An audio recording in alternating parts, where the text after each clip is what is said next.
You're on.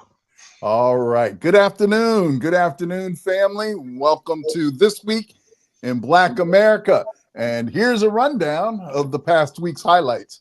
Uh, Trump issues an executive order ramping up police powers. What could go wrong with that? Uh, Civil rights leaders rally around the National Museum of African American History. We'll get into what's happening on that front. Uh, the Republican administration completed its first 100 days. And we're going to look back at the whirlwind that has been Trump 2.0. And there seems to be growing support for Burkina Faso's leader, Ibrahim Triori. And there's more conversation going on about African unity. We want to get into that a little bit. And finally, Trump backs Stephen A. Smith for a potential presidential run. No, seriously, that wasn't a joke. That wasn't a joke.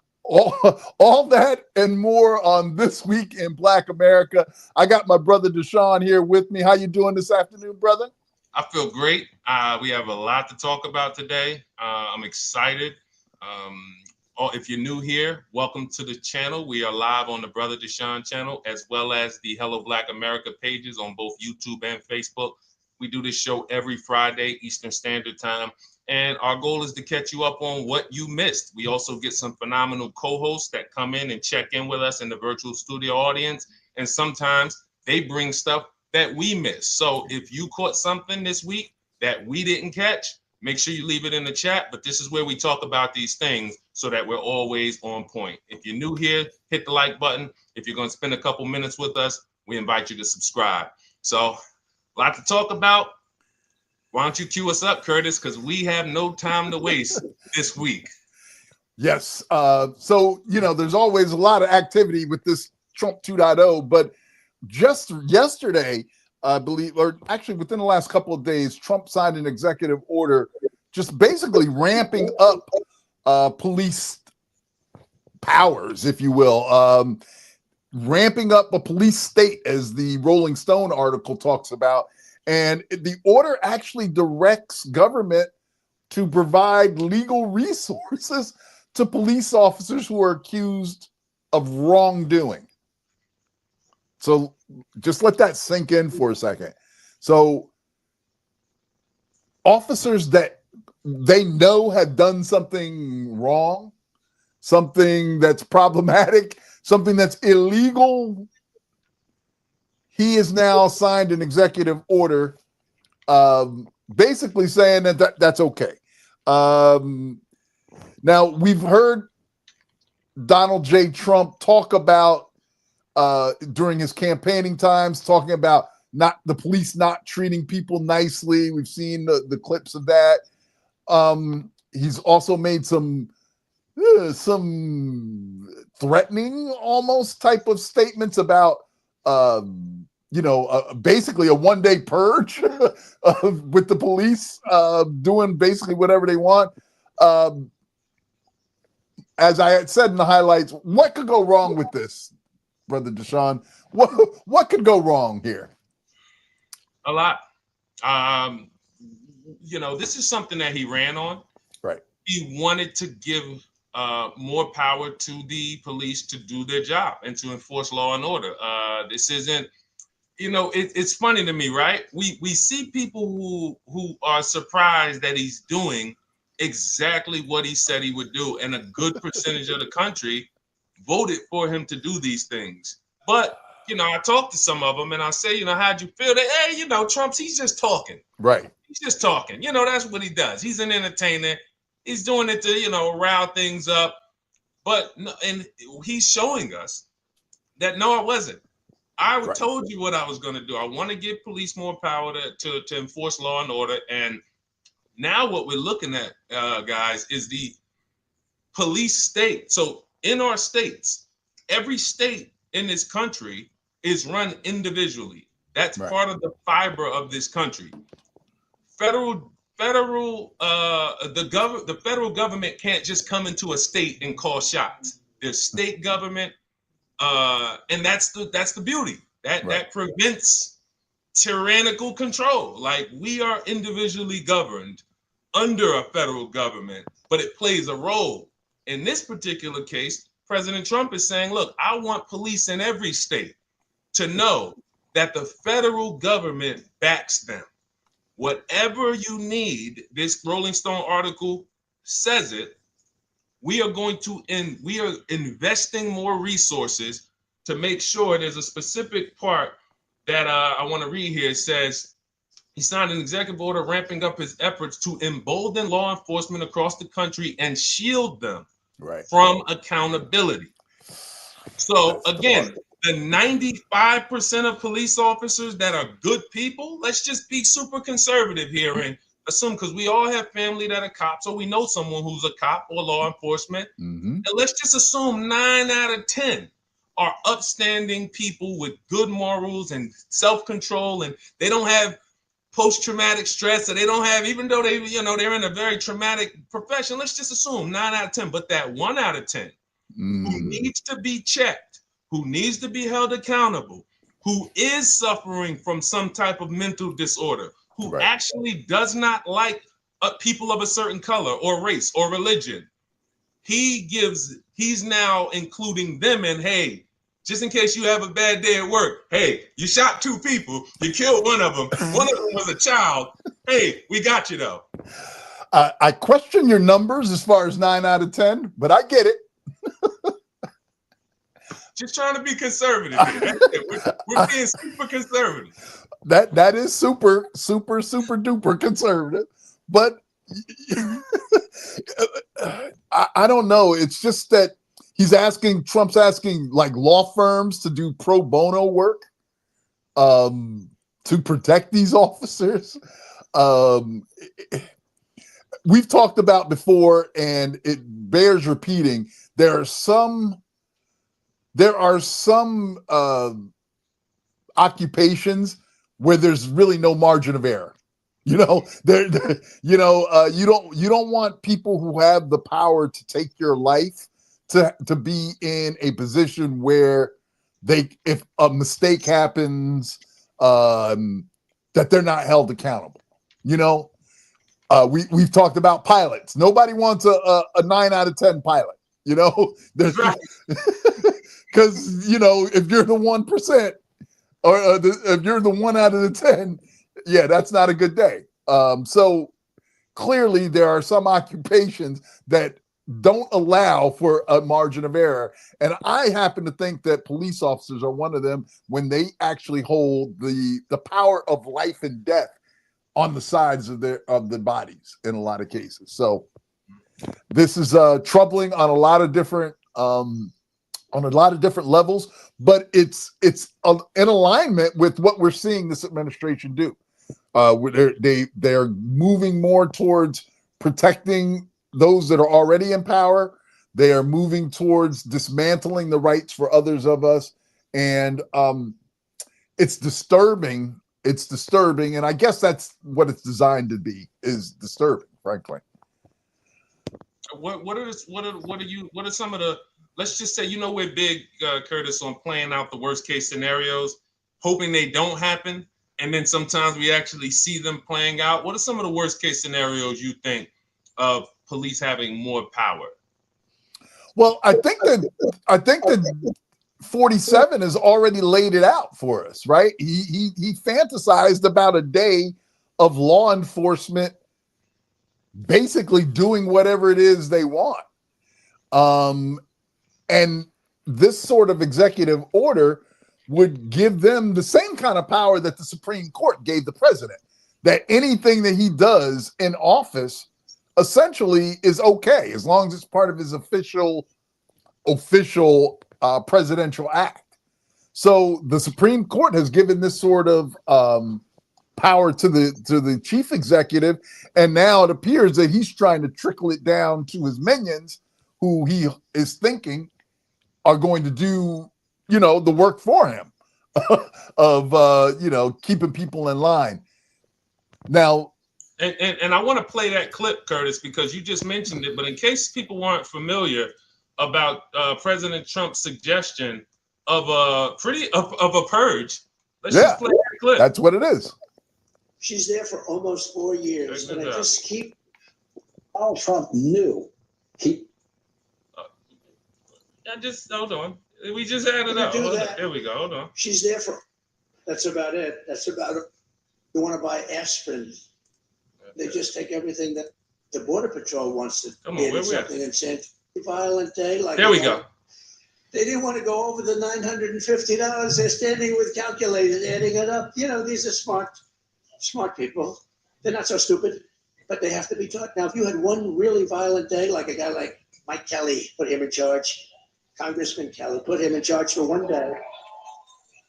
Mike, would you say, right here, he's a great congressman. Would you say, Mike, that if you were in charge, you would say, oh, please don't touch them. Don't touch them. Let them rob your store. Let all these stores go out of business, right? They don't pay rent. Then the city doesn't have it's a chain of events. It's so bad. One rough hour, and I mean real rough, the word will get out and it will end immediately. End immediately. One rough hour. So if for those of you who've seen the movie Purge, again, I played this so people could understand that those of you who say, oh, he's just talking. Here we are. That clip was posted in September before he was elected. Here we are in May. And it is the actions to lead to that one rough day. So, yeah, he's just talking, though. He's just talking. I hear that refrain so often from people who support him, and it's just ridiculous because he's not just talking. But because because he is so hyperbolic, or he's so, he's just verbose. He's just, he's just this big voice. And I think people equate that to just bluster, the fact that he's just talking, but everything he's doing is actually supporting the things that he said he's going to do.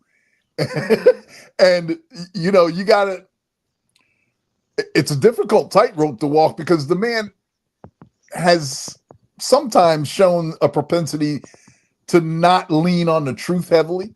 But by the same token, he's saying these things because there's some truth to them.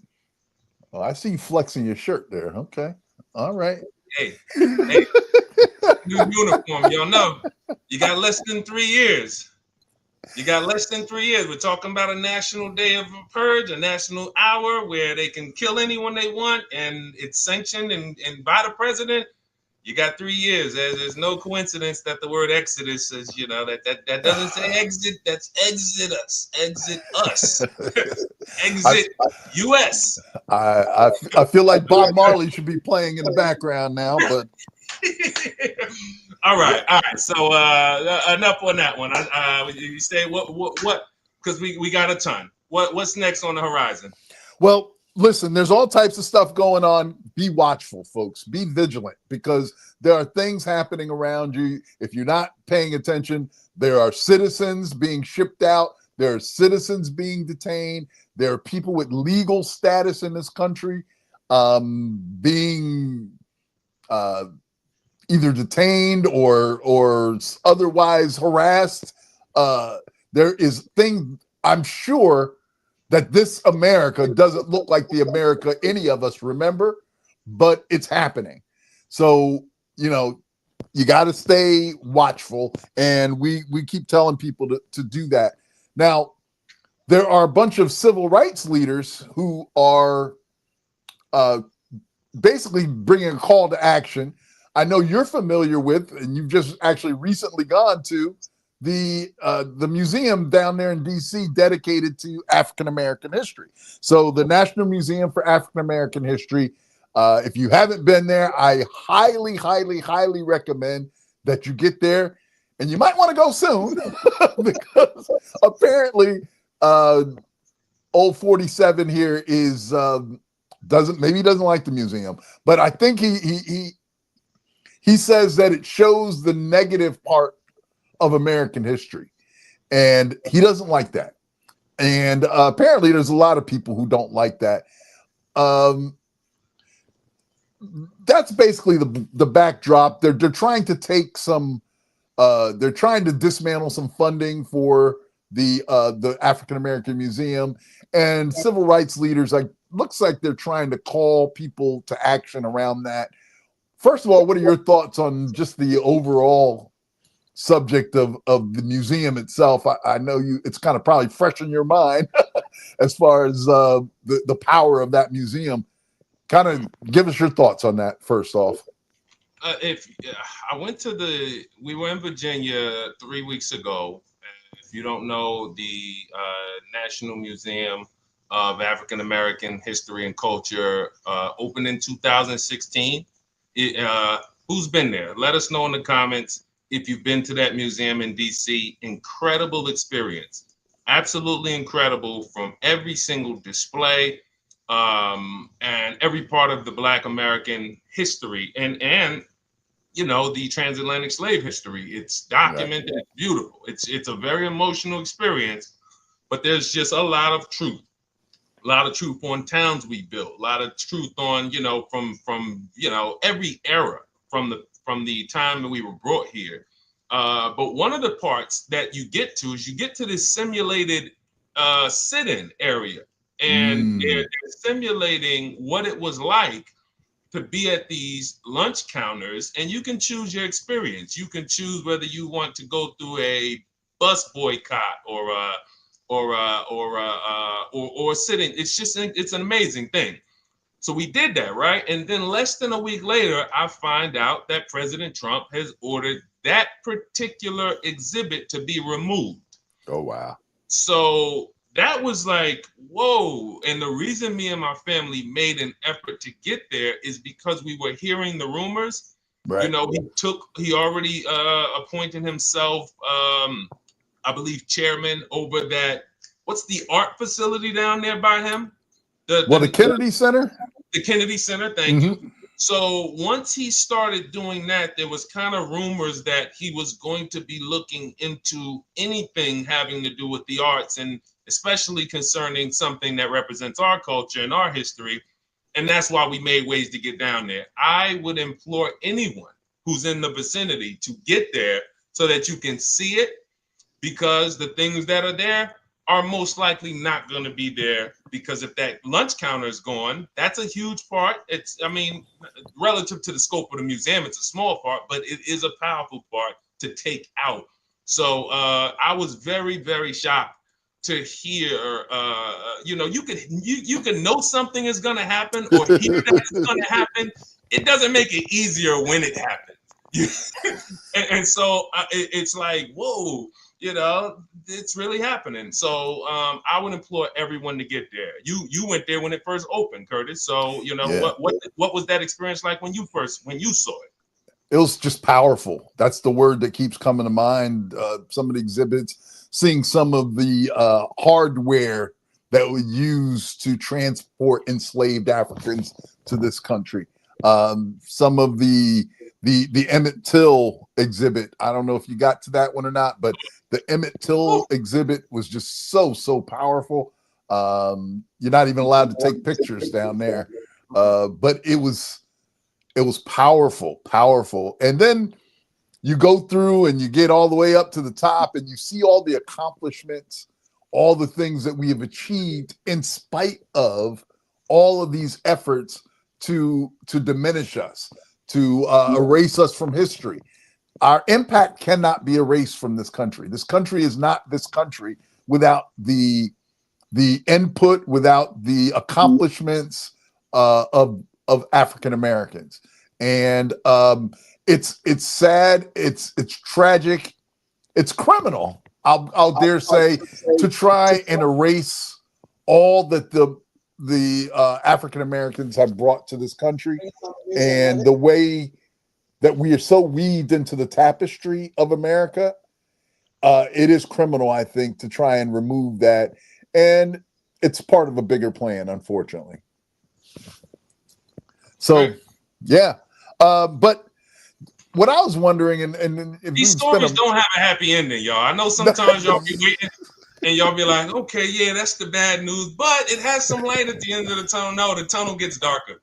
So sometimes we just have to report on things and leave it there. Go ahead. Here's the light. We have enough black people of means. We have enough people who support our culture and history. Why don't a few of these rich folks get together, set up some sort of endowment similar to what we see in colleges to make sure that this museum is able to function in perpetuity without having to worry about people like DJT coming in and deciding that his sensibilities are hurt and he doesn't want to hear about the terrible things that this country has done. The one thing is kind of an aside. The one thing that I find interesting is that so many people are hurt by the fact that we're saying this history, which means that they seem to gravitate to those parts of history. Yeah. So white folks are, you hear them saying, well, I never held slaves. Why are you even identifying with the slave owners? Why don't you identify with the abolitionists? Why don't you identify with the Quakers who were against slavery? Why do you feel like you've got to protect your kids from identifying with those that enslaved us? There was actually a very small portion of the country that had, that owned slaves. There were other folks who were unmelanated who just couldn't afford to have slaves. And of course, if you don't know, that's the real division here in America, is the haves and the have-nots. The skin color was a distraction. That whole race thing was a distraction. DC Old Fly checking in, says she hasn't been to the exhibit yet, but it is on her bucket list. Well, she need to get her bucket on up here, because she can swing on up here, go to DC and come on up and say hello to the fam in Jersey. And then, for those of you who don't know, this is Curtis's sister. Why is Curtis talking to one of the co-hosts in the audience like that? They family. Because I'm the older brother and I get that right. And that's what it is. So Get Black Whitney checking in. Great to see you. Get Black Whitney. Love to see Get Black Whitney join us each and every week. Listen, there's all types of stuff going on, and we're going to keep you abreast of it. If you're not aware, we just went past on, was it Monday or Tuesday, the 100th day of the Trump administration, right? I don't know who made up the first 100 days, why that is the specific line of demarcation, but we've gone 100 days. I know it seems like 100 years. It really does. But it's only been 100 days. I do want to make the point, and I know that people feel certain ways about making this parallel, but it took less than 100 days, I believe, for fascist Germany to kind of fall. So don't undermine or don't diminish that it's only been 100 days. Let's wait and see. It doesn't take long, and we're seeing it right before our eyes. They're dismantling things that took years and years and years to develop, and he's managed to dismantle them within 100 days. That should be problematic for most of us. We've seen all types of the tariffs, between the tariffs, all these conflicting executive orders, things that he puts out and then get retracted, things that he puts out to get blocked by judges. All of this types of things that we're seeing. Even now, and this is more recent, I think even this morning or yesterday, no more NPR or PBS. I know you're a fan. I'm a fan of PBS as well. Raise me. You can't even get news from PBS anymore? Raise me. Oh my goodness. Just put Big Bird on a daggone guillotine. Why don't you? Let's just Bob Ross, dig him up. They don't like Big Bird. Left-wing radicals. Listen, Big Bird Sesame Street's on the chopping block because they teach unity and respect for other inclusivity. Except Oscar the Grouch, because I do feel like they really, this is a homeless guy. Like, I mean, nope, everybody eating. And anyway. But yeah, this is it reminds me, you said something in reference to how quick Hitler dismantled the German democracy. Or, not to say it's a democracy, but every system they had to protect against someone like him, it took him days. I think the reports are something like 53 days. Right. But it reminded me of this film you shared. It's a project called Bad Faith. I would love to hear who's seen it. It's on Amazon Prime. If you've seen Bad Faith, let us know what you thought about it. Because the minute Curtis told me about it, I watched it and I said, okay, let me see. When I tell you I was hooked the whole time, because what you're going to see when you watch this is that this Project 2025 thing, this right-wing evangelical Christian movement to take over this isn't recent. This is a very, very long plan, and they didn't have the leader. They didn't have someone in power that would actually spearhead it. Now, here's the beautiful thing about Trump. The beautiful thing is he's using them. And what you're going to see in Bad Faith is when they anointed him, they basically said, all right, we're going to make a deal. Out of this deal, we're going to put Christian values in control. But he said, my part of the deal is I'm going to be in control and I'll give y'all, whatever you want, as long as it doesn't conflict with what I want. So you can kind of see, because he gets up one time, and I thought this was very interesting, Curtis, and he said, listen, I did a lot for y'all. Yeah. He said, look, you guys owe me because I did a lot for y'all. So I think the presentation to Trump was, you're going to be our figurehead, and we're going to put everyone behind you. And who wins out of this thing remains to be seen, because I don't think Trump's loyal to anyone. But when we consider why these Christians are putting so much energy into him, considering he doesn't act like a Christian, doesn't speak like a Christian, doesn't love like a Christian, doesn't talk about Jesus. Every time he talks, 2 Corinthians. Hey, I don't like to talk about it. It's personal.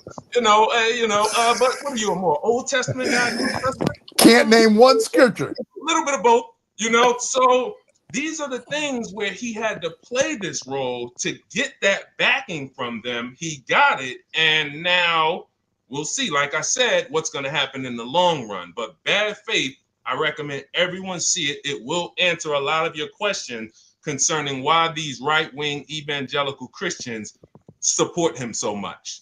Curtis, please use air quotes when you use the word Christians with regard to these people, because there isn't any Christ in them. There's no Christ within them. You can see it because you can tell a tree by the fruit. I'm in a time where I'm just committing more time to reading the scripture and understanding what the scripture says. And, I'm reading a whole lot about taking care of the aliens, about caring for the least of these. I'm rereading the gospel specifically. And perhaps 47 hasn't gotten to the part in the Bible about the gospel. Maybe he's still in the Old Testament. I'm going to give him the benefit of the doubt. He may still be stuck in the Old Testament wrath, eye for an eye, God. He may be stuck in that part of the Bible.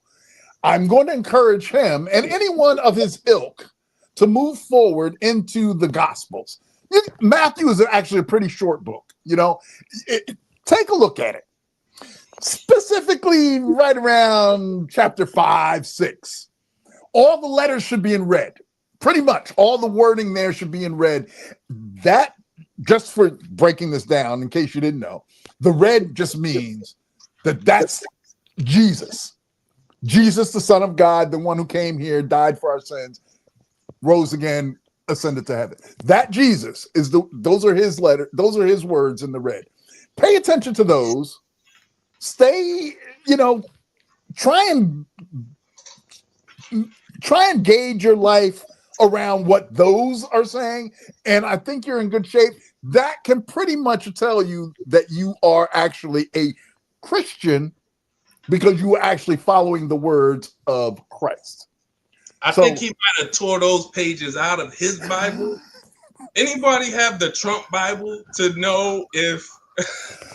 I hope nobody says they have the Trump Bible, please. Any Trump Bible holders, just to tell us maybe there is a difference.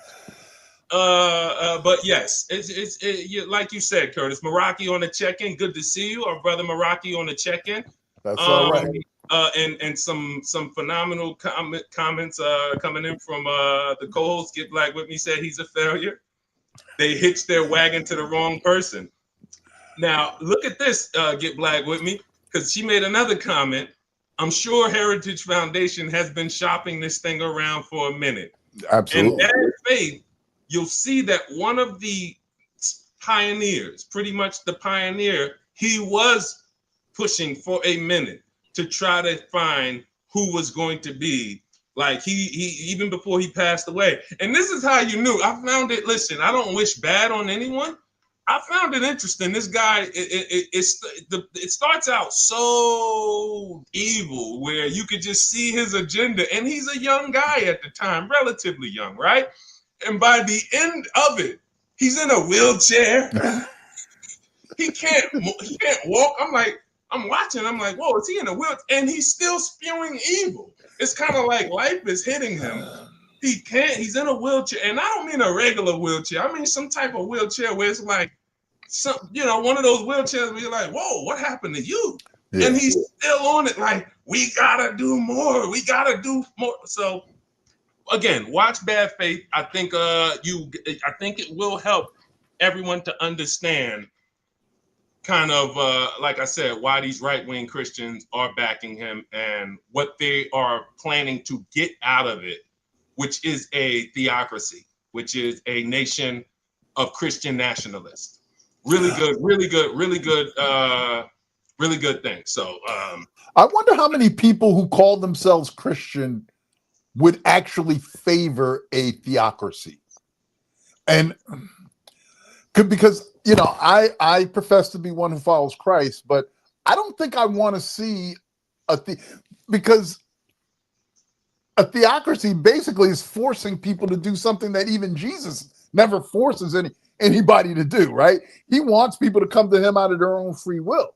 And basically now we would have a government that makes religion, it's, wasn't the whole American Revolution behind religious freedom? Have we forgotten that here 250 years later?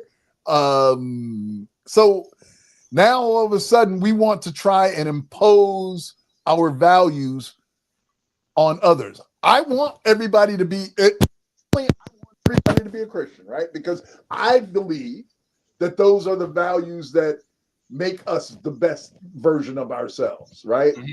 And you knock your mic out a little bit. Just give it a quick adjust. Oh my, okay. Yep. Actually knocked it off. Sorry, thank you. Yep, that's all right. You go ahead.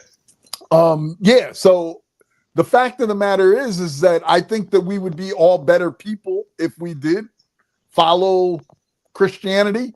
But as Meraki just put in, the extent of our it seems like the extent of our religion is the little blurb that we put on our money, "In God We Trust," because that's our true religion here in America. I've said it before. I'm not backing off of that one because we see the fruit. We understand. We understand. Absolutely. Yeah. So. No theocracies. Listen, God doesn't want you to be a robot and be forced to have to follow him. He wants your heart to really be behind him. So that should be a hint that the people that are espousing this are not really Christians. I mean, they're not. We're gonna do something God doesn't do. Right. Hey, we're making up our own stuff. Who's the savior now? Hey, listen, this is what we are moving to. A religious government, merger of church and state. I said it months ago. We're going to see the merger of church and state. But what's so weird is We have a country that won't even. I found it interesting. Somebody said the way the Constitution is set up, you can't be the president if you were not born in America. Which means if Jesus came back tomorrow and said, Right. "Okay, I'm going to be the leader of the U.S.," he cannot be the leader of the U.S. So again, we don't give. It's oil and water, which is why if we do the research, we'll find out that the U.S. was never set up to be a Christian country. This was never set up. The founding fathers were very, very clear. We are keeping that church stuff over there. We are not going to mix it with the governing of this state or the states. And somewhere along the lines, people say, hey, well, this was founded on Christian principles. Yeah, sure. They put it in writing. If you bothered to read, they did actually put it in writing that this is not a Christian nation. Very clear. Don't let the facts get in the way of a good story, as I always say. Oh, and that's what listen, that's what the West will sell. They will sell a story. Absolutely. That's one thing they're good at. Hey, we got time. If they don't manufacture anything, it's stories that they manufacture, and including a story about we're seeing some stories about Burkina Faso leader Ibrahim Triori. I love this man. Don't know him, never met him, but everything I read about him makes me more endeared to him because he has a heart for his people. He has a heart to block those who seek to take advantage of the resources in his country. I'm seeing more and more stuff. I don't know, maybe it's just because of the things I'm following now, but I'm seeing more and more things online, not only about Ibrahim Triori, but globally, we're starting to see a movement to make sure that this man is protected, to make sure that, and I personally have included him in my prayer life because I think it's important that, and I don't know whether he's a Christian. I don't know anything about him. I don't know anything about any of that, but I feel like he is a beacon of light for the African continent to lead them in the right direction. For so long, they've been taken advantage of by the West in many ways, and frankly by some of their own leaders, right? Let's be honest about that as well. So to have somebody who seems to be wholeheartedly committed to the liberation and improvement of his people without being necessarily, it doesn't seem like he's subject to the corruption that we've seen in so many leaders, African and otherwise. I don't want to just put this on the continent of Africa because God knows we've got plenty of corrupt leaders right here in America. Some might even say, I'll let that go. But so the rabbit hole is just saying it. Come on down, me. Come on down. I'm looking with I got my flashlight. I keep looking to see what's down there. One of these days, I'm gonna go all the way in. But anyway, Ibrahim Triori, what are your thoughts on the momentum that I almost sense around protecting this man and calls to protect his life? Get Black With Me, you referenced Get Black With Me for those watching. She's one of our co-hosts. When you comment regularly, you share. We got Meraki, one of our regular co-hosts, and our brother. We got DCO Fly. You're not just in the audience, you are one of the co-hosts. And she made a reference about Thomas Sankara, who was assassinated a couple decades ago, and he was the many people are calling Captain Traore the like reborn with his spirit, right? And so with everything being on the world stage now, nothing's hidden, which makes it hard for the West to do what they've done for the last 400 years. They've controlled the narratives, they've controlled the media. And now that the cover, all the veils are pulled off, people have cameras, everyone can see what's happening. it's really dampening their ability or damping their abilities to do what they've done. And so now you have this worldwide support for this young man who took control of the Burkina Faso government through a coup. He is not a politician, he's a soldier, but he is a leader. Right. And he has a vision for his country, potentially for the African continent, because now he's calling out the African Union. So these are not just, all right, we're going to mind our business here in Burkina Faso. That would be great enough, because he's building it into something amazing, taking control of the natural resources, kicking France out. And then he's creating regional partnerships with Mali and with Niger. But now he has a voice. Now he's speaking out and inspiring all Africans and other African Americans. I was in church and I got a couple elders who every time they see me, and a lot of them are from the Caribbean. Not all. Hey, you see Triori this week?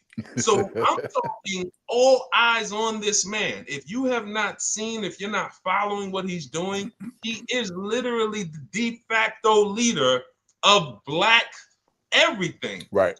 Whether you're in the Caribbean, whether you're on the continent of Africa, whether you are a Black person in the diaspora, he is inspiring all of us because he's letting us know we don't need anyone. Everything we have is under our feet and around us. If we can get the people out who have been our hindrances, get the terrible people out of government who've been our hindrances, get the foreign imperialists out of our country who have, taken our natural resources. That's all we got to do. Simple planning, and the fact we're seeing him do it, and we know he's hated. Right. All of us can feel the thick hate that France has for him, the West has for him. General Langley, one of a Black man speaking out against him, who should be rallying for him harder than anyone against him. So I think that's just making all Black people, or most of us rather, pull together and say, we're going to keep praying for this guy, because we want 10 more Captain Trioris. Right. We need 8 more in Africa. We need more in the Caribbean. And that is what the West is afraid of. Us owning our resources, sharing amongst our people, creating wealth within our countries, that terrifies them. Absolutely. And a couple points you made, he's a global leader. He's like one of those guys that, and we have to, as people, have to stop relieving the narratives that people are putting on us. Even our leaders, like in America, we've got Louis Farrakhan, right, who's a controversial leader, maybe on the order of a Triori. He loves his people, but he's controversial. People don't like seeing him say what he says, but the pride that people see when they look at him, because they know he loves his people. He loves his people, and I see a similarity in Captain Triori. The fact that there's people really believe in him as a leader, and we as people, we as Black people globally, have to stop allowing the unmelanated to tell us who our leaders are. And the point that you made, which is great, is that now the veil is off. And we've seen the long history of the imperialist nations who take out African leaders who are progressive. We saw it with Patrice Lumumba, Sankara, that we talked about. There's a whole list of others who died under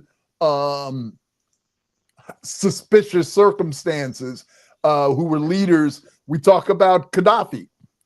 So all of these leaders, the one thing they have in common is they want liberation and liberation for their people and unity amongst, not necessarily all the African. I'm not saying there needs to be the United States of Africa, but at least a cooperation amongst those nations to be self-determining of their own futures. And I think Triori gets it, as Get Black With Me states here.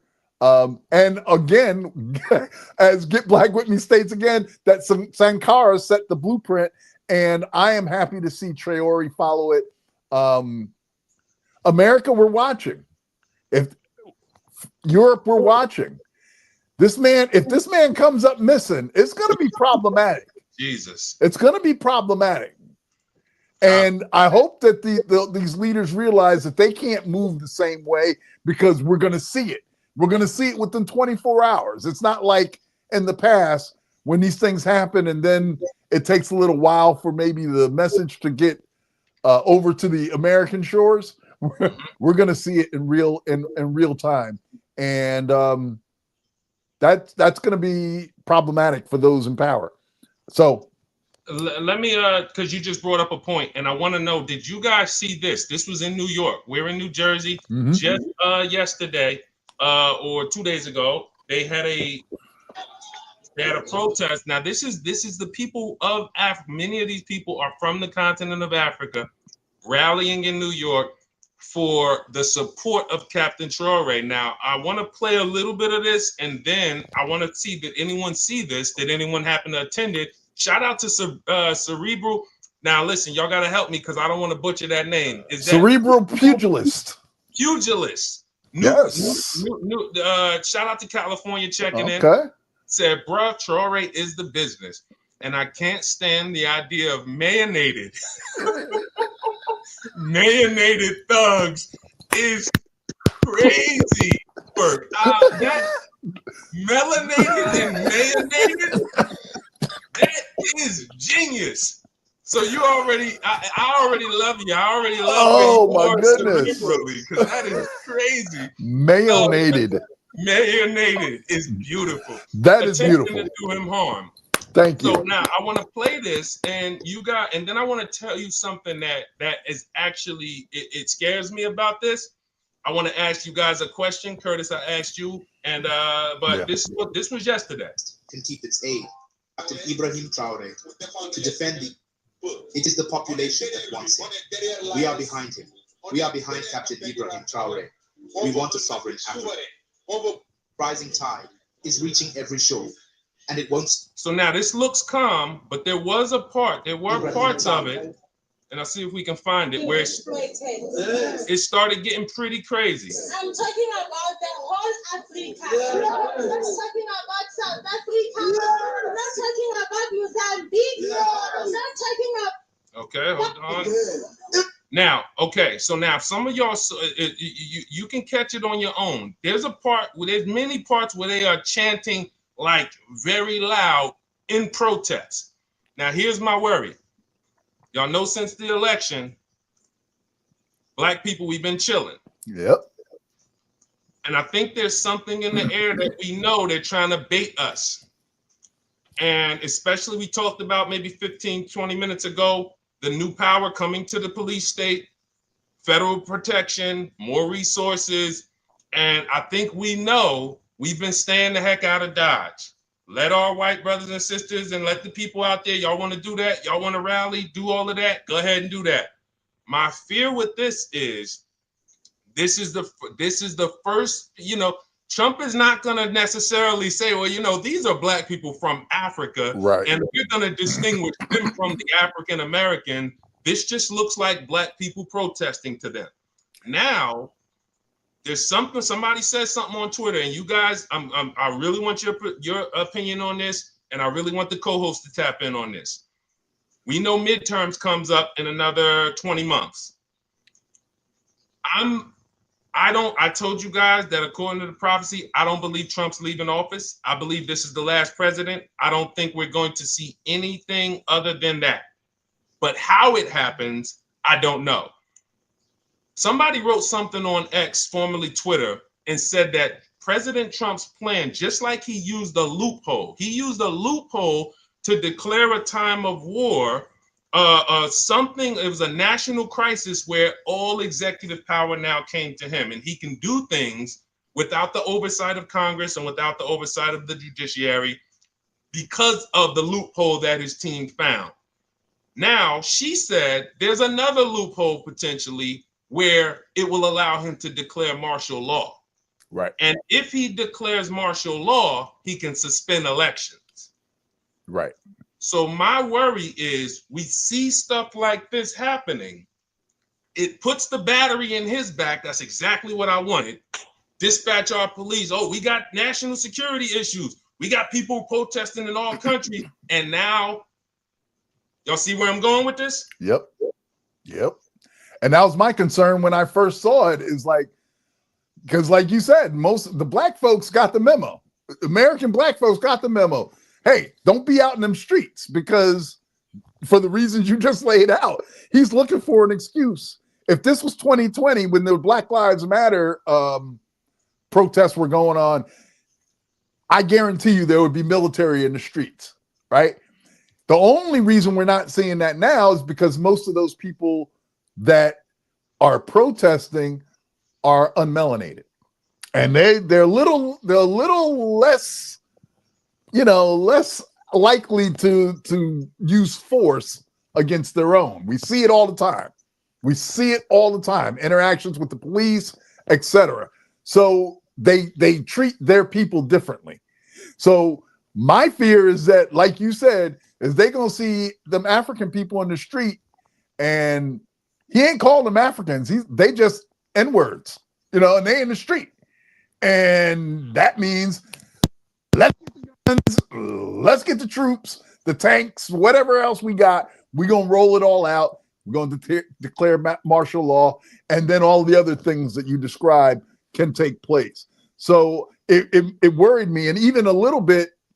I don't know if you got to this point or not, but when going back to the civil rights leaders about the museum, the National Museum of African American History, they're doing a march tomorrow I think it's in DC, and I was like, who set that up? Who decided that we're marching again? We're not on that yet.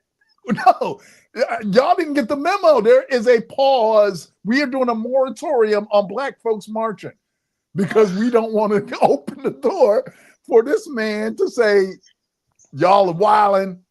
We need to restore order. So it reminds me of the episode of Martin when Pam, they was trying to get Pam to testify that she had saw the burglar, and she like, yo, I ain't seen Jack. Like, y'all ain't getting me in that. What? I thought we was all on the same page. I think about the picture of the women after sitting on top of the building, like, have your tea. We Absolutely. are chilling. Do y'all understand? We are chilling. We not marching. We're not out here. Let's plot quietly, but let's not be in these streets. We're building. Now we in the streets. No, so get out the streets. That shows somebody's out of touch. Some of our black leaders, if y'all think we're gonna protest this and get black with me, you are optimistic. I love your optimism. She said, did you see Scandal? Y'all watch Scandal? This thing ain't going nowhere. Listen, I hope so. My prayer is this: get black with me. Here's the thing. I pray you right. Amen. I want us to look up in 4 years and you be like, man, Brother Deshone was, telling us the worst case scenarios that could happen, because me and Curtis have been talking about this for months. We've been talking about these things before they even started heating up and saying, well, let's just play this out. What's the worst that could happen? Okay, this thing gets elected. Okay, and then this happens and we're watching our worst case play out. So if you think it's going to fizzle out, I pray you are right. I really pray you're right. I pray that he loses the House on the midterms. We get some more balance in the government. I pray that he loses the Senate majority. I pray that I pray for all of that. Well, but I haven't seen no signs that this is the train is picking up, and that's all I see. The train picking up steam and mowing people over, and that brings up why don't we cue up Amazon kissing and why don't we tell them what Amazon did this past week? Listen, Amazon folded like a cheap suit, and Jeff Bezos, he's a rich man, he's a wealthy man, he's got a lot of money, he's up on the order of an Elon Musk, along those same lines. He's got a little dough put away. So anyway, I don't know if you saw the social media post in this week where they posted basically a copy of a receipt that was supposedly representative of an Amazon order, and they were breaking out on the receipt the cost of the goods and then broke it out as a separate line item, basically what the cost of the tariff was increasing the price by. In the example that I saw, I think it was like a $65 item that was getting an additional $89, I believe it was, tacked on in tariffs. And you saw, if you were watching, I think it was the Treasury Secretary was speaking in the briefing room a couple days ago, and then the press secretary, the woman, I forget her name, came up and basically said that this was a how did she term it? An unpatriotic attack, something like, I forgot the exact word she used, but she said that that this was unpatriotic. It was I gotta find the word she used, but anyway, she railed against the thing, and then later the same day, you see Amazon coming out with the statement, "Oh, we never had plans for this. This was a part of one of our businesses was considering it. It was never a plan for the mainline Amazon business." And Jeff Bezos tucked his tail and went running. Why? I mean, Jeff Bezos, well, probably before Trump got into office, he probably had 2-3 times the wealth of Trump. Trump's probably closed the distance in the last 100 days because he's been stealing the money from, all types of people around the world. But what are you thinking about Jeff Bezos folding one of the biggest companies in the world, Amazon, right? Everybody uses Amazon. I should have stock in it, how much my wife uses it, but I digress. What are your thoughts on Amazon and the quick and abrupt about face as far as the way I would have loved the idea, frankly, of being able to see how much exactly the tariffs are increasing the price of my goods. But apparently Trump and the powers that be don't think that's a good idea. Well, yeah, I think looking at what they wanted to do, which was started out at a subsidiary, I can't get my words together, a small segment of their company that is really large. It's like the Temu competitor under Amazon umbrella. They wanted to start there, not quite public facing, but I'm sure it would have graduated to, this is a mainstream thing because we are price conscious. Our sellers, our consumers are price conscious. That's how we got them. And so it made sense for them to understand that Amazon isn't just raising the price on that cool flashlight that we get that also has the rake on the bottom and the broom at the top. It used to be $30. It's $70 now. They want us to know that part of that is the tariffs. Now, when I look at, I'm curious, what do we think that President Trump has on these business owners? Why are you doing things that are not good business? Again, if you believe in the man as far as a leader of the country, have at it, do what you're gonna do. But you are doing things they're specifically affecting our shareholders, our company, our profits, our public reputation. Because I think we're moving to no taxes. So I wanna play both sides. I wanna, share both sides of the positives and the negatives. I think we are moving to a day where we're not gonna pay taxes. I think that's gonna come through Trump coin. And I think when it comes to what I feel I'm not. If you have the ability to collect money as the president of the United States with no oversight, you can use that for good or you could use it for evil. It depends on what's in your heart. But right now, we do have a president who, and I want to tell you guys, Trump currency is your currency. Understand, Trump currency is your currency. It just has not been switched yet. So this isn't something that's coming. It's already here. And so now President Trump is trying to see, how can I replace this debt-ridden US dollar with my currency that has no debt attached to it? But mind you, until I figure that out, I'm still going to make money. As you guys, did some of you hear that I believe it was 225 people who he invited to the White House on the premise of, you hold the most Trump coin. Mm-hmm. You don't get the invitation because you're a political leader, because you have great ideas, because you are a world leader, because you can reform government in a way that we need, because you're a defense specialist, a monetary specialist, and no. Top holders of Trump coin get dinner at the White House. We don't know who they are. We don't know where they're from. We don't know their intentions or their motives, but that is the premise. So we already have a president who has made it clear, I have my own money. Coming to America. Who's seen Coming to America? He got his own money. Boy, he got his own money. Yeah. That's what we have. We have a president who has his own money. At the same time, he's running the country's money. So when I look at that, I say to myself, is the benefit later on a tax-free system?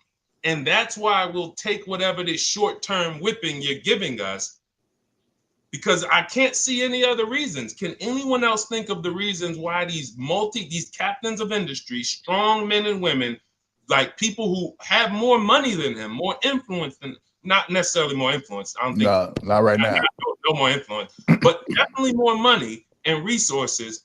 Why would they be bowing down to the point where it's hurting their business? Anybody else want to chime in on that? I'm all ears, because for the life of me, I can't understand it. I have no thoughts on that at all, because I don't get it at all. I don't get it at all. It seems like they're just bowing down to a bully, and that's not the way I was taught to deal with a bully. So I don't get why people are just kind of bowing down, puckering up, and lining up to pucker up behind Trump. But help is on the way, because there's more and more talk of Stephen A. Smith possibly running for president next time. And I'm sure that he will solve all the country's problems should he be elected the next president. And clearly he is qualified, because the current president has actually backed his potential presidential run. So clearly this man is being teed up as the next leader of the free world. Help is on the way, America.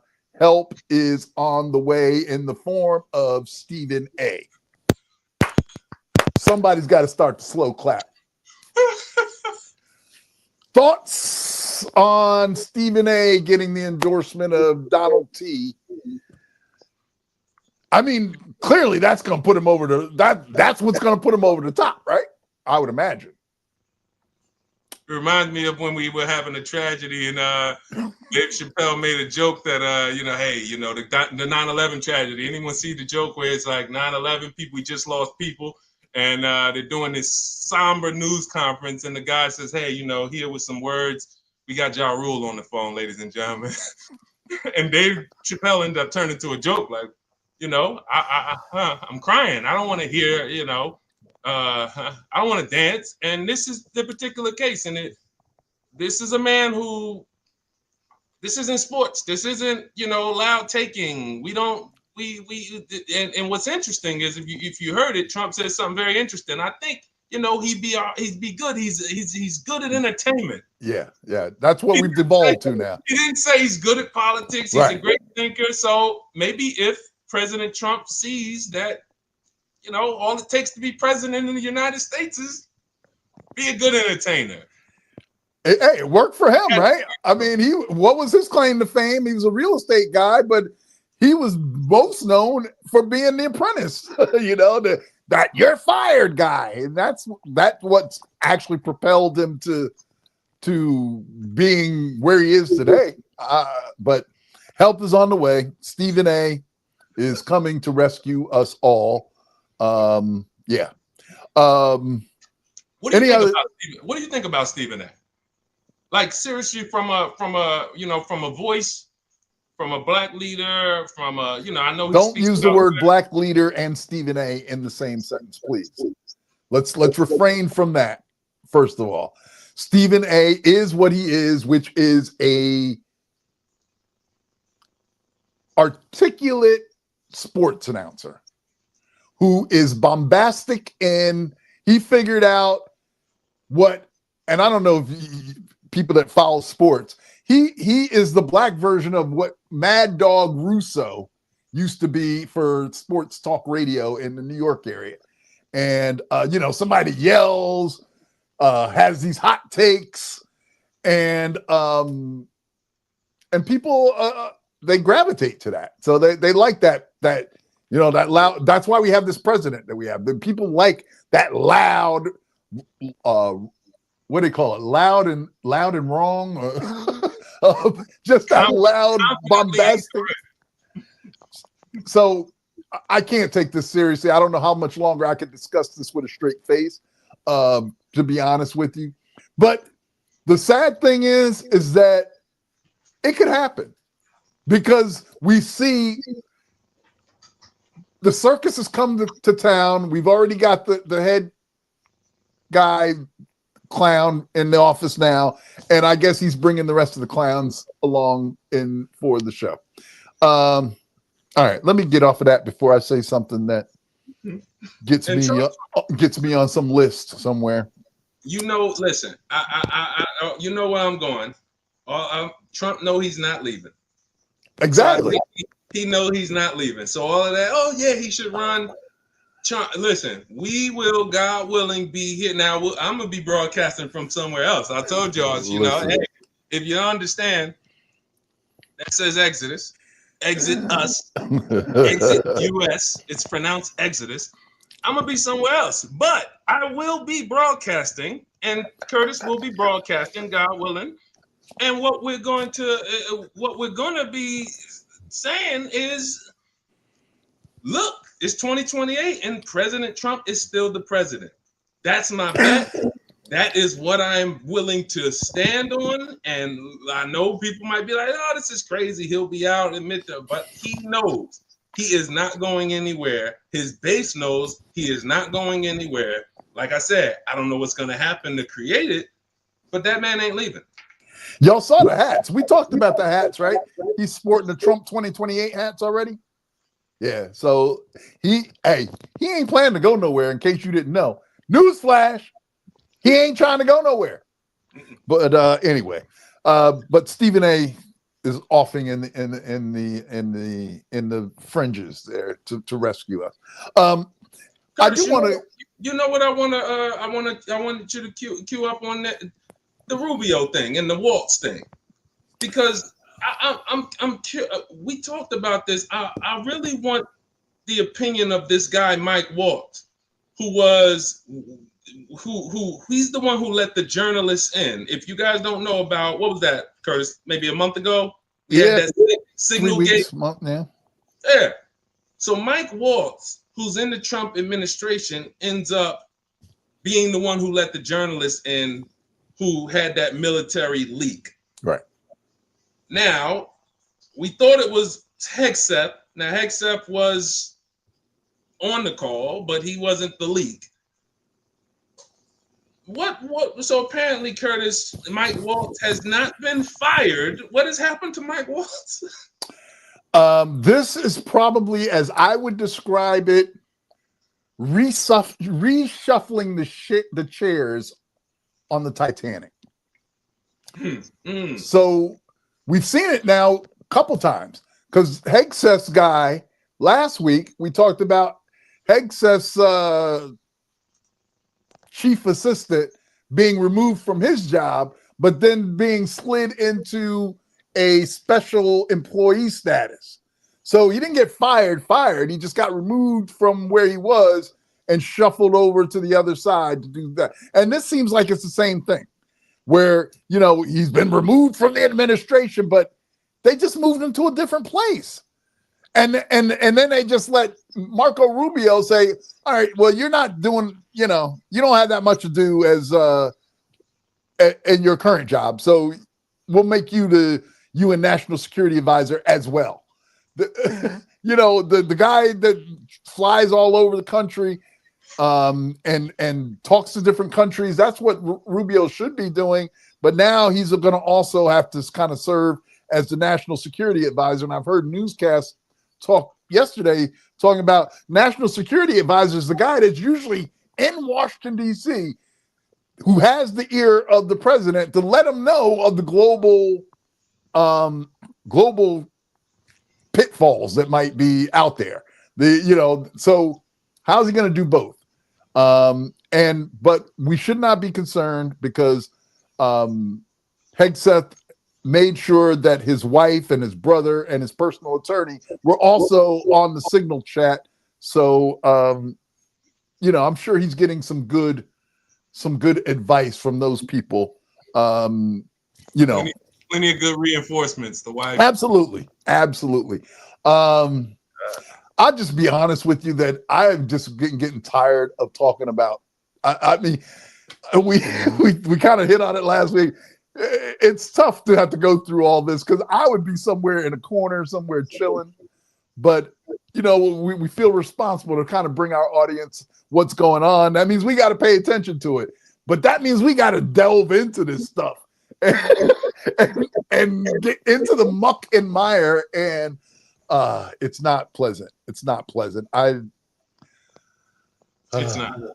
I'm exacerbated. That's why we were so happy to talk about Captain Triori. When we get to talk about some of the lighter topics, it's always good, because what's going on here at the home front, with from a national security standpoint, this man is now being removed. It's kind of like you did a job so horribly that you got promoted.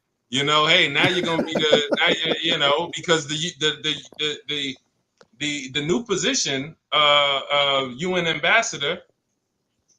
It's not like we put you in Saskatchewan somewhere on a remote. Hey, we're gonna keep you in administration.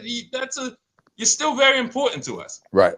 And so the things on the home front are not fun. But if we don't know how this administration is shaking things up, if we don't know why the policing in our neighborhoods, in our communities, in our states is going to change right before our eyes, then again, like we said last week, we're in trouble. And but for sure. And look, I don't know why we don't get we try to report independently. Trust me, like we had one guy, I guess he came. Remember the guy, he popped into the show, Get Black With Me, and everybody remembers him. And he said, listen, if this is just a Trump bashing channel, then I'm out. I said, well, listen, we are trying to just report what's happening. Right. If you can make light of this, let's do it. Type in, tell us something. We need ammunition from you, buddy, because we can't find it. We can't find the positives here. Now, if the thing works in the long run, if you giving police more power works in the long run, then great. Let's figure that out. But in the short term, everything we are seeing looks bad. We got people who've lost chunks of their retirement savings in the market, like people who are going to retire later this year or next year, who lost 10% of their retirement savings and larger, depending on what they were invested in. How do you tell them, oh, it's all right? These things do not have a good, as much as we're trying to find some good in it. So please, if anybody knows any people who are big Trump people, who are policy people, who are who can shed some light. We didn't talk about it, but I think we're going to hint on it. Guys, if you don't, I want everyone to go to Google or YouTube and pull up supply chain. Everyone who's in the supply chain business said we have a tsunami on its way to us. It's already on its way. Right. The water is already pulling away from the shore. What does this look like? We have ships on their way to America that are 40% empty. 40% empty. This is, let me just, you know, and for anyone following this story, you can tap in with us. Let us know what you've seen in the comments. 40% empty means out of the billions of goods we're used to getting, there's a void there. Right. That means all of those shelves. And what they're saying is, America, y'all better prepare in 2 to 7 weeks. Reports say as quick as 2 weeks, no more than 7, you are going to walk into your stores and the shelves are going to be empty. Shelves that you typically stop, always stop. Nope, damage is done, irreversible. There's a gap in the supply chain because of the tariff policy. It's already happening. Ships had to leave. We can't wait for people to make a deal. I called Curtis, how many minutes before the show, Curtis, to tell you about the live talk from the Singapore. Singapore. It was probably like 10 minutes, not even maybe. 10 minutes before the show, the Prime Minister of Singapore is speaking, saying we are cutting all trade with U.S. Cut. We are not doing any trade with the U.S. This is a problem coming to us that is not going to be, oh, yeah, it's okay. No, this is going to affect us in ways we've never had to experience as Americans, walking into stores and seeing rows and rows of empty shelves. I guarantee he's going to be, that's Biden. He's going to say that's Biden. That's Biden. You heard him say that. He said he said the other day, that's Biden's. He's still trying to call Biden's name. I'm like, Biden's name shouldn't even be in your mouth no more. Why are you even calling his name anymore? Because you're the president, and a reporter actually had said that to him. But I think Trump, somebody has told him that if you just say it enough times and loud enough and just repeat it enough times, that'll make it true. But anyway, so Get Black With Me says, and we've seen the Congresswoman Mace, who cussed out a constituent. Nancy Mace, if I'm correct in that, has been trashed for a while. Y'all may have recalled she got into it with, I think she was the one that called Crockett, Congressperson Crockett called her out to go fight outside. I believe that was the same Nancy Mace that said that she wanted to go out and basically fight with Jasmine Crockett. So she's been trashed for a while, and that's where the importance of the midterms come in, is to get these kind of people out. You got to primary them. You got to find people that are willing to serve and get behind them. That's why they say all politics is local, or it starts locally, because you have to. I do them every year. Who you got? We got Nancy Mace. Oh boy, I haven't actually even seen this, so let it go. Let's see this. Okay. Apparently, she had an interaction with a constituent. That's what they call, right, Curtis? Yes. Check this out. Check out how it went. Okay. Do you want to keep going, keep harassing me? You could have gone to a dozen town halls last year. Yeah. I've already done one. I'll do plenty more. You're always invited. And by the way, I voted for gay marriage twice. Oh my God! What? He asked if she was having a town hall. So it has everything to do with you. You think everything about me has to do with gay I marriage? do. Wow. If you want to get in my face about town halls, you should have shown up to one last year. Wow. Yeah, because you're getting in my face about a town hall. You could have gone last year. Would you like me? any plans to have more town halls this year? I have town That was halls one every year. question. I have over a dozen every year. Great. That was my entire question. You didn't have to Yeah. go into the spiel about You your could have come to any of them last year. And I had asked me over about a this year, not dozen. 2024. But Where were you the year before that? Or the year before that? it was a simple Oh, question. because you know what? Because you people on the left are crazy. You're absolutely There we go. crazy. You are. And get out of my face. Goodbye. Here. You're Yeah, gonna be voted bye. out so fast this year. I'm not. She said F him. Yeah. And but you know what? She didn't have to say it for us to know that she felt it, because she's acting like it. She's not. She and a bunch of her colleagues in Congress are not doing their jobs. They're not serving the people. They're not looking out for the needs of the people that elected them into office. So of course it's FU, because everything she's doing is reinforcing that mindset. I can't. I'm sorry. I just was gotta in such play a this good for her mood. one more time. Absolutely. I was in such a good mood until you started playing. Oh my goodness. It has to everything to I just gotta play this part again. How quick did You've she? done one, I'll do plenty more. You're always invited. And by the way, I voted for gay marriage twice. So I'm just My man said, "Wait, Out the blue, right? wait." It's kind of like talking to a black person and say, "Hey, and I believe in Dr. King." And I supported Black Lives Matter. Oh my God. Yeah. Oh man, and oh wow. I Wow. can't with Nancy Mace. You brought that up. Nancy Mace. What? So she is the epitome of mayonnaise. For those that don't know, we got a term we're running with. We're always going to give credit to cerebral pugilist. Yes, that was a cerebral pugilist, I believe it was. Pugilist for the term mayonnaise. I don't know if that you came up with it. I can never forget that now. I can never forget it. Credit for bringing it to This Week in Black America, because that is a gem.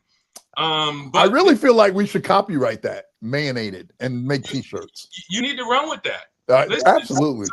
Like you need to run with that. Put that. Listen, you figure that out, because that's beautiful. But you know, this is on a serious note. I'm trying to gather myself, because I can't really believe what's happening. It almost feels like we're in a simulation, and one day, like Ashton Kutcher's gonna come out. Hey guys, this was all. You've all been punked, you know. But that's what it feels like. It does. It does. We put in power. Our tax money pays them. And this is how they're speaking to us. It doesn't matter if we disagree. It does not matter if we have a difference of politics. In what day and age is it okay for you to speak to someone like this publicly and still have a job, still have your position?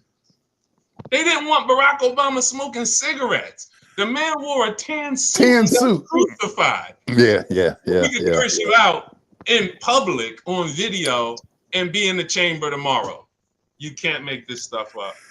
Listen, speaking of getting punked, I want to move into, we only got a little bit of time here. I want to get some quick hitters in there.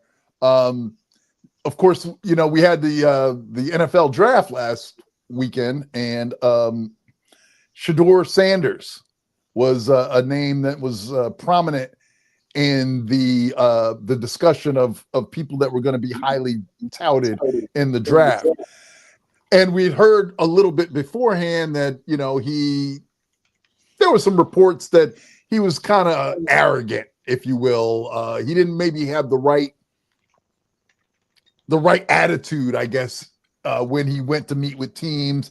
And long and short of it is that instead of going in the first round, as his numbers, his college numbers shown that he probably should have, he dropped not out of the first round, but also out of the second, also out of the third, unheard of, also out of the fourth, and actually didn't get picked into the fifth round. Now, that in and of itself is not the crime, because Tom Brady, who many believe to be the greatest quarterback ever, was actually drafted in the 6th round and went on to have a huge career. Now, the problem is that there weren't the high expectations for Tom Brady coming out of college. There are, or were, for Shedeur Sanders. And I want to say, first of all, a couple good things about this. I'm proud of the way he's handled himself in this, because first of all, he's been leaning on his faith. When he initially found out that he dropped out of the first round, even out of the whole first day there are clips of him professing that this is all in God's hands. And somebody that shows that kind of faith, I appreciate that. So that made me root for him. What we're also seeing is that his fans are kind of coming to his support, and you see the business mind that his father has ingrained in him. He's taking ownership of selling his own his jersey only on his website, or he's trying to direct all his fans to purchase his jersey through his website, which apparently is cutting out the NFL and maybe putting all the profits in his pocket as opposed to the NFL, which I think is great. I like this young man. I'm rooting for him. Your thoughts on, the reason I brought up the prank piece is because we also saw him get pranked on the night of the draft when somebody called them pretending to be the GM of my team, the New Orleans Saints. Not my team as in I owe them, but my team as though I root for them. And the NFL came down on them with basically a $350,000 fine, $250,000 to the team, and $100,000 to the coach who allowed the information to be compromised. Any thoughts on Shedeur? Well, I want to play this clip. If for those of you who don't know, this was the prank. Yeah, this is actually the prank. Now, this is the son of the man who was fined $100,000. And correct me if I'm wrong, co-host, he doesn't make a lot of millions. I think his salary, can someone pull up the salary of this gentleman who is his father? He definitely ain't happy, but here's the prank. The GM of the New Orleans Saints. How you doing? He said he's the GM of the New Orleans Saints. This is Mickey Loomis here, GM of the Saints. How you doing? Good, how are you, man? Good, been waiting on you. Yeah, we have. It's been a long wait, man. We're going to take you with our next pick right here, man. It's ain't gonna do nothing to do. But you're going to have to wait a little bit longer, man. Sorry about that. And then they banged on him. Told him we're going to take you with the next pick. He said, oh, that's cool. He said, we've been waiting. You're going to have to wait a little longer. Banged on him. That is a $450,000 prank. $350, right, Curtis, to the team? $250 to the team, $100 to him. So $350. $350. That prank cost $350. So you're and in reference to, you know, the handling, you know, we asked for everyone watching, what do you think about how the NFL handled the Shedeur Sanders situation concerning him being projected, as you said, Curtis, to go definitely, some said top 5. Right. I mean, people who said he's arguably one of the top 5 best in the draft, definitely saw him going top 10. Not even in the first round, the third round, he doesn't go into the 5th round. There's no way there's not collusion here, in my opinion. It feels very much Colin Kaepernick-ish. Right. Yep. Whether you support what Colin Kaepernick did or not, we know that there was league-wide collusion to make sure he did not get a job. Right. In this particular case, it looks like we're going to humble this young man, which is weird because we've seen plenty of white quarterbacks. I mean, some of you've seen the video of Eli going viral throughout the week. Why? Because he did the same thing. His dad said he doesn't want to play for the Chargers. At the draft, they asked him, well, what happens if they call your name? You know, well, we're going to handle it when it comes. Right. He didn't. The Chargers drafted him. He did not want to play for the Chargers, and he did not play for the Chargers. Forced to trade. Forced to trade. Yep. So we've seen this. We've seen white, arrogant quarterbacks come in. And in questioning whether he's arrogant or confident, I don't take him as arrogant. I think he's even more humble than his dad, even though they are very confident. Dion could be called arrogant. He continues to call himself confident. And I know in America and including in the world, we have a problem with confident, independent black men. Right. We have a problem with men who own their own resources and say, look, I got a business here that's going to run whether you hire me or not. I got a celebrity about me that even if I don't get drafted, I guarantee you I'm going to be fine in this world. We have a problem with that. So they decide we're going to make an example of this young man. No one can draft him to the 5th round. No one can draft him to the 5th round. And for my team, the Giants, I told my dad, I said, listen, I'm always going to be a Giant fan. But it is becoming much more clear that we do not want a black leader on our team. Nope. Y'all got Russell Wilson. It's becoming very clear we do not want a black leader on our team. Not at all. I'm going to say that again. Y'all got Jameis Winston. It's becoming very clear we don't want a black leader on our team. These are short-term contracts. These are fun. When we had a chance to draft Dwayne Haskins, we passed on him. Rest in peace. He's now since passed. When we had a chance to put Geno Smith at the helm, we kept him on the bench. So no, that cost Jerry Reese's job, I think, when they put Geno Smith in. Tons of we had Tyrod Taylor 2 years ago.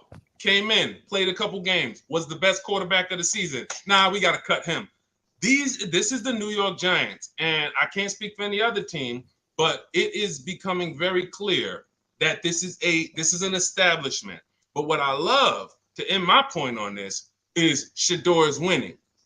Doesn't matter. Selling the jerseys on his website, making the profit directly for the jerseys, seeing the jersey sales go up because y'all tried to persecute me, I'm still winning. And I still got the job. And I still get to come in and show y'all, hey, anyone who passed on me, you're lost. I still get an opportunity to show up. So I think even with the NFL being who they are, doing a public, buck breaking right in front of our eyes, Shador is still holding the cards. And I think I wish him the best. And I think we're going to see, hopefully, he makes a lot of people regret how they handled this in the last week. What you got? Anything else on that? That's basically it. His only crime is confidence, and that's okay. I'm getting a little iffy on the NFL again. I did boycott the NFL for the year after Kaepernick, and I've come back since then, but not with the same kind of interest. Now I'm more like a lukewarm follower of the NFL. I'll watch my team if they're on. I want to follow them, but that's about it. So I'm not as the NFL's not as big for me. Really, couple real quick ones because I know our time is actually up here, but couple quick hitters. So while we're on the NFL, kudos. 2 weeks in a row, Jalen Hurts gets into the rotation here. First of all, he went viral last week for his reaction when he was asked whether he was going to the White House. You all know, you should know, that the champions of most sports get invited to the White House. In recent years, in the first Trump administration and this, it's become more of a controversial thing. But he was asked by a reporter last weekend if he was going to the White House, and it went viral because he really didn't answer. He just kind of made a couple faces, looked away, kind of and it was, his answer was obvious by his not answer. And then more praise to him because when the team did actually go, unlike your boy Saquon Barkley, Jalen Hurts had a scheduling problem that allowed him to miss, that forced him, unfortunately, to miss the trip to the White House. Now, I'm sure it broke him up that he was unable to arrange his schedule to be there. But your boy Saquon, I guess took over, went golfing with the president and all that, and he got into some controversy around that. But more power to Jalen Hurts for standing on business, as the young folks say. Another one. Why, Saquon? Why? We believed in you. Listen. We were rooting for you. It's Tyra Banks. That's America's Next Top Model back in the day. We all believed in you. Speaking what are you doing? How out of touch? You're young. You got social media. What's going on? How are you out of touch? You can't be that out of touch to understand. Oh, I'm just golfing with him. Yeah. A couple other quickies. You actually brought this to my attention this morning. And it seems a little, well, let me just give you the story. I'm not going to position it at all. T.D. Jakes, the founder and bishop of the Potter's House down in Dallas, Texas, has announced his intention to step down as the senior pastor of the Potter's House. That's all I'm going to give you. What you got on T.D. Jakes? Guys, this past Sunday, T.D. Jakes made the decision that he is stepping down as pastor of the Potter's House. Now, that might not sound like news or why it's news, but the Diddy trial starts May 5th. Now, for those of you who may not know, T.D. Jakes' name has been come up. Associated. It's come up and it's associated with Diddy and parties, and we've seen him in a video, and he was Bible studying with Diddy. That's what he was. He was there to do Bible studies with Diddy. Y'all are getting this all wrong. They needed the clergy. They needed somebody that had the prayer for the food, and they invited him to do that. I'm curious, and I like to know what everyone thinks. We got a new co-host checking in, Mrs. Doralisa. Good to see you. Okay. I'm curious as to what everyone thinks about this. I mean, the timing couldn't be more off. He said his reasoning was, I'm going to step down because I don't want anything. For those of you who may not know, he did have a heart attack, I believe, yes. a few months back. Yes. And he said he doesn't want that to happen again. No. I don't want to be up here one day preaching and God forbid something happens to me. So I'm going to turn this over to my daughter. Yeah. 3 days before the Diddy trial starts. Yeah. So what do we think? Do we think he is implicated in the trial? Do we think he is a witness in the trial? Look. Get Black Whitney said he was there laying hands. He's there laying hands. Oh, Lord help me. Yes, he was laying some hands, apparently. And anointing with baby oil, apparently. Allegedly. Different anointing oil. Different anointing of the oil, apparently. Pass me the oil. Then your oil said, no, not that oil. This is what do we think? Is this, what do we think we're going to see happen with T.D. Jakes? Do we think he took a deal? Is he testifying against Diddy? Why would he be trying to step down from the Potter's House? And as we talked about, Curtis, you're not stepping down from the business empire. Right. He's still running the businesses. I guarantee we still going to be seeing him on the news stations and on the interviews and all this stuff. But what do we think? Yeah. Clearly, they're giving a new definition to anointing with oil. Listen, I'm not. I don't know that I'm going to kick the man when he's down, but I will. It's suspicious, and my skeptical nature just won't allow me to believe that he might move to Nigeria. He might need to. I don't know. Does Nigeria have an extradition treaty with America? He may need to go somewhere where there's a non-extradition type situation. But they'll be happy to give him a church out there because there's always going to be a group of people that are so wrapped up in there. You could come and you could be fresh off a scandal. It still smell. You still smell of scandal, and they'll be right in church. That's why we could have somebody sit here one week in the pulpit and say, "God showed me this, y'all," and then it doesn't happen. And the next week, He showed me something different. Same people in the seats. He just listen. Open up your Bibles to the Book of John. We're gonna talk about loving our neighbor and forgiving. And it's people. So I mean, there's very little accountability in the church, and other than people leaving. But as long as these people have an audience, have a flock, have sheep that want to be led astray, that are open to just being led, they're gonna have an audience. But I want to see, are we going to see TD Jakes potentially go to jail, or are we going to see him as a witness against Diddy to try to save his own behind? I'm curious. Oh, my goodness. Ms. Darlisa, wow. Coming in firing shots, huh? Pew, pew, pew. Woo! Jakes is doing a lot of swallowing. Okay. Back the fear of being exposed. Woo.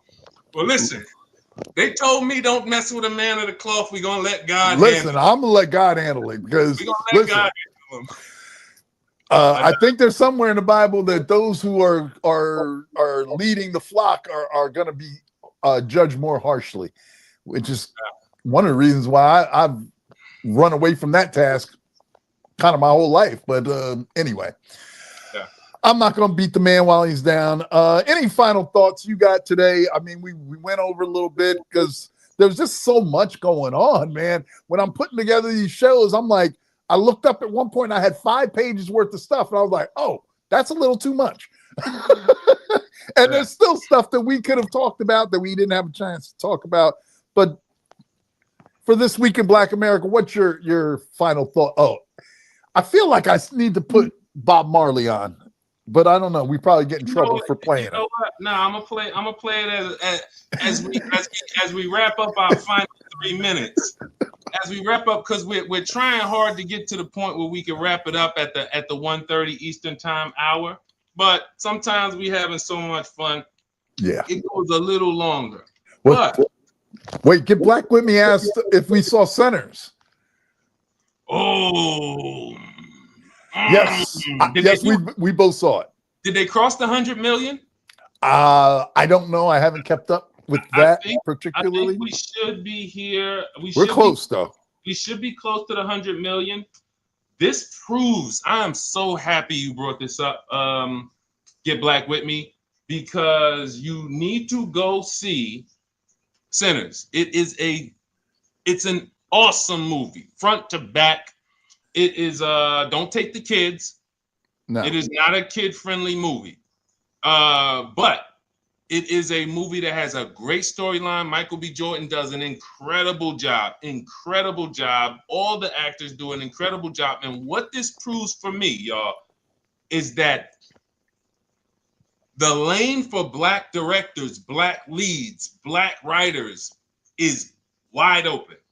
Yes. Because we are proving now this ain't no Tyler Perry thing. That's all. You got to make this type of movie. Right. Get Black people to come out.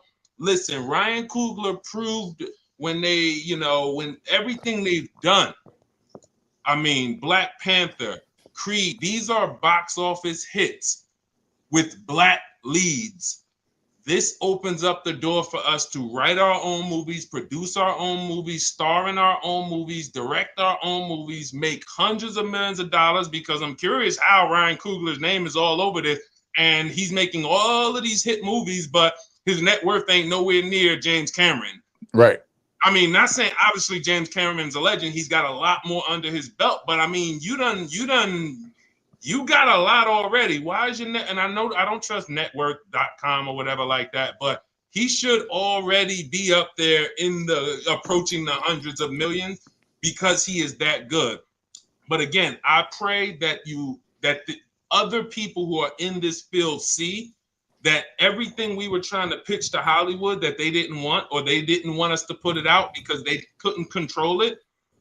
It's all wide open right now, because now we're going to get to the point where people who are investing in movies start looking for Black leaders and Black writers and Black people, because now we're making hits. All you got to do is make a great movie. If you make a great movie, not only are Black people going to come out, and Hispanics and Asians, but everyone's going to come out to see that great movie. And that's what Sinners is doing right now. What do you think? Ryan Coogler has shown himself to be a genius. And I saw him actually, some clips on social media of him this week kind of breaking down the aspect ratio of how he filmed this and the revolutionary way that he actually filmed this. I had to turn it off, in all honesty, because I was confused. I just want to go see the movie.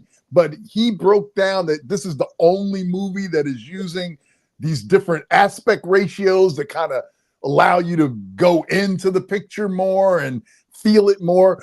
What I want to do is actually go see this. This is one of those films that was designed to go see in IMAX, where apparently there are scenes in the movie. You know, there's this one scene in the movie specifically where there is a lot of action. Yes. A lot of action. That's all I'm saying. And yes. If you're in an IMAX theater, there's touting the shaking and the movement of an IMAX experience as to be the best way to experience this. So if you haven't seen Sinners yet, go see it. You owe it to yourself. It's one of the best movies that's been made. Period. One of the best movies that's been made. And if you're a little afraid of the horror stuff, I'm not a horror movie person myself. It's really not that. It really isn't that. It is a part of it. It's a component of it. But the experience is broader than that. Yeah. So it's not the traditional gore or jump scares, like jump scares every second. Yes. It does stay true to the genre it's in. And my God, to find the box office, it was like I'm trying to find Waldo. Like normally, I know. Normally they got it blasted all over, right? I'm just over here typing. Y'all see me? I was doing the same thing. Hey, where's the box office money? How much has it made? How much has it made? It's not even putting it out there. They're not even putting it out there. But look what we find. Now look, this thing is hidden and not in plain sight. But I find one case. Did y'all see that? Literally $181 million globally in 2 weekends. Wow. That is amazing. Clap it up for Ryan Coogler, Michael B. Jordan, the entire cast. You made something that will probably, in a short period of time, cross the $1 billion mark. Because that is crazy. Let's clap it up for Black folks. Because we are leaving our mark on this world. Soul clap. Absolutely.